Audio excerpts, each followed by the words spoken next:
ಭಗವದ್ಗೀತೆ ಅಧ್ಯಾಯ 5 ಕರ್ಮ ಸನ್ಯಾಸ ಯೋಗ ಶ್ಲೋಕ 7 ಯೋಗಯುಕ್ತೋ ವಿಶುದ್ಧಾತ್ಮ ವಿಜಿತಾತ್ಮ ಜಿತೇಂದ್ರಿಯಃ ಸರ್ವಭೂತಾತ್ಮ ಭೂತಾತ್ಮ ಕುರ್ವನ್ನಪಿ ನ ಲಿಪ್ಯತೆ. ಈ ಶ್ಲೋಕದಲ್ಲಿ ಬರುವ ಪದಗಳ ಅರ್ಥ ಹೀಗಿದೆ. ವಿಜಿತಾತ್ಮ, ಯಾರ ಮನಸ್ಸು ತನ್ನ ವಶದಲ್ಲಿದೆಯೋ.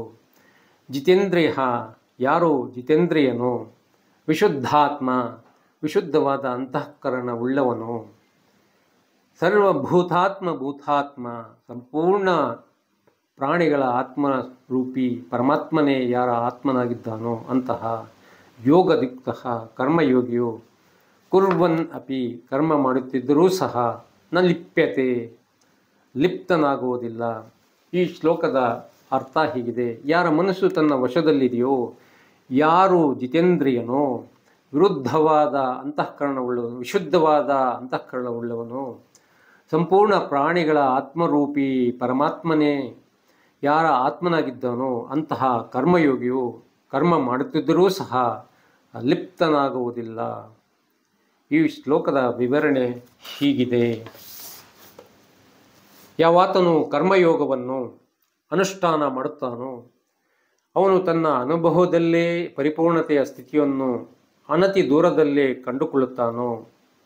ಕಂಡುಕೊಳ್ಳುತ್ತಾನೆ ಎಂದು ಈ ಹಿಂದಿನ ಶ್ಲೋಕದಲ್ಲಿ ಹೇಳಿದೆ.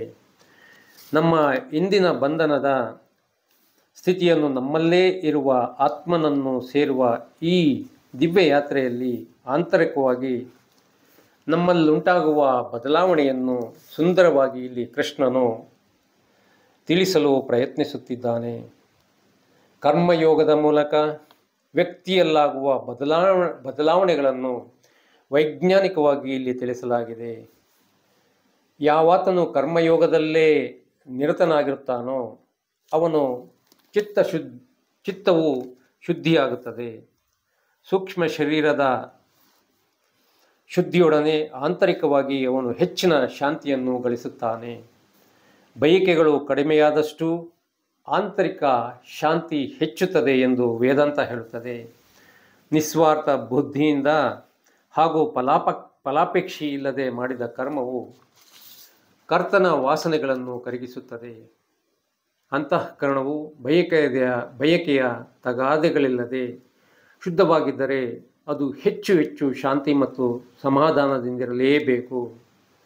ಅಂತಃಕರಣವು ಒಮ್ಮೆ ಶುದ್ಧವಾದರೆ, ಅರ್ಥಾತ್ ಬಯಕೆ ಗೊಂದಲಗಳಿಂದ ಅಬಾಧಿತವಾಗಿದ್ದರೆ, ಆಗ ಬುದ್ಧಿಯ ಸ್ಥಿತಿಯನ್ನು ಪ್ರತಿಬಿಂಬಿಸುವ ಮನಸ್ಸು ಏನೊಂದೂ ಗಲಭೆಗೊಳಗಾಗುವುದಿಲ್ಲ. ಭಾವಾತಿರೇಕ ಹಾಗೂ ಚಿತ್ತೋದ್ವೇಗವುಳ್ಳ ವ್ಯಕ್ತಿಯು ಬಯಕೆಗಳ ಹೆಬ್ಬಾಗಿಲನ್ನು ನಿಯಂತ್ರಿಸಿದರೆ ತಾನಾಗೇ ಸಾಧುವಾಗಿ ಸಮಚಿತ್ತವನ್ನು ಪಡೆಯುತ್ತಾನೆ. ಕರ್ಮಯೋಗದ ಮೂಲಕ ಯಾವಾತನು ಆಂತರಿಕ ಶಾಂತಿಯನ್ನು ಮಾನಸಿಕ ಹಾಗೂ ಬೌದ್ಧಿಕ ಮಟ್ಟಗಳಲ್ಲಿ ಗಳಿಸಿರುತ್ತಾನೋ ಆವಾಗ ಅವನ ಇಂದ್ರಿಯಗಳು ಸುಮ್ಮನಿರುತ್ತವೆ. ಅವುಗಳನ್ನು ತನಗೆ ಬೇಕಾದಂತೆ ನಿಯಂತ್ರಿಸುವ ಶಕ್ತಿ ಅವನಲ್ಲಿರುತ್ತದೆ. ಯಾವಾತನು ಹೀಗೆ ಶರೀರ ಮನಸ್ಸು ಬುದ್ಧಿಯನ್ನು ಹತೋಟಿಯಲ್ಲಿಟ್ಟುಕೊಳ್ಳುತ್ತಾನೋ ಅಂತಹ ಸಾಧಕನು ಆತ್ಮನನ್ನು ಕುರಿತು ಧ್ಯಾನ ಮಾಡಲು ಸಿದ್ಧನಾಗಿರುತ್ತಾನೆ. ವಾಸ್ತವವಾಗಿ ಧ್ಯಾನ ಮಾಡುವಾಗ ಇರುವ ಅಡಚಣೆಗಳೆಂದರೆ ಇಂದ್ರಿಯಗಳ ಹಸಿವು, ಚಿತ್ತೋದ್ವೇಗದ ಗೊಂದಲಗಳು ಮತ್ತು ಬುದ್ಧಿಯ ಸಮಸ್ಯೆಗಳು. ಯಾವಾಗ ಈ ಸರಣಿಯನ್ನು ಅವನು ಕತ್ತರಿಸಿ ಹಾಕುತ್ತಾನೋ ಆಗ ಆತ್ಮದರ್ಶನ ಪಡೆಯಲು ಅರ್ಹನಾಗುತ್ತಾನೆ. ಆತ್ಮಸಾಕ್ಷಾತ್ಕಾರವು ಭಾಗಶಃ ಆಗುವುದಿಲ್ಲ. ತಾನು ಪವಿತ್ರ ಆತ್ಮ ಎಂದು ಜ್ಞಾನವಾದಾಗ ಅದೇ ಆತ್ಮವು ಸಕಲ ಜೀವರಾಶಿಗಳ ಹೃದಯದಲ್ಲೂ ಇರುವಂತಹದ್ದು ಎಂಬ ಜ್ಞಾನವೂ ಆಗುತ್ತದೆ. ಅಂತಹವನು ಹೊರಗೆ ನೋಡುವಾಗ ಎಲ್ಲೆಲ್ಲೂ ಎಲ್ಲರಲ್ಲೂ ಎಲ್ಲ ಕಾಲದಲ್ಲೂ ತನ್ನ ಆತ್ಮನನ್ನೇ ಕಾಣುತ್ತಾನೆ. ಆದ್ದರಿಂದಲೇ ತನ್ನ ಆತ್ಮನನ್ನೇ ಎಲ್ಲೆಲ್ಲೂ ಕಾಣುತ್ತಾನೆ ಎಂದು ಭಗವಂತನು ಹೇಳುವುದು. ಅಲೆಯು ತನ್ನ ನಿಜಸ್ವರೂಪ ಸಾಗರವೇ ಎಂದು ಅರಿತೊಡನೆ ಆಗ ಮತ್ತೊಂದು ಅಲೆ ಇರುವುದು ಸಾಧ್ಯವೇ ಇಲ್ಲ.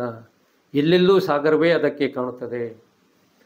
ಯಾವತ್ತೂ ಸಂಪೂರ್ಣವಾದ ಆಂತರಿಕ ವಿಕಾಸದಿಂದ ತನ್ನ ಸ್ವರೂಪನಾದ ಆತ್ಮನನ್ನು ಸಾಕ್ಷಾತ್ಕಾರ ಮಾಡಿಕೊಂಡಿರುತ್ತಾನೋ ಅಂತಹವನು ಅನಂತರ ಕರ್ಮ ಮಾಡಿದರೆ ಕರ್ಮಗಳು ಯಾವ ಪ್ರತಿಕ್ರಿಯೆಯನ್ನು ಆತನ ಮೇಲೆ ಉಂಟು ಮಾಡುವುದಿಲ್ಲ.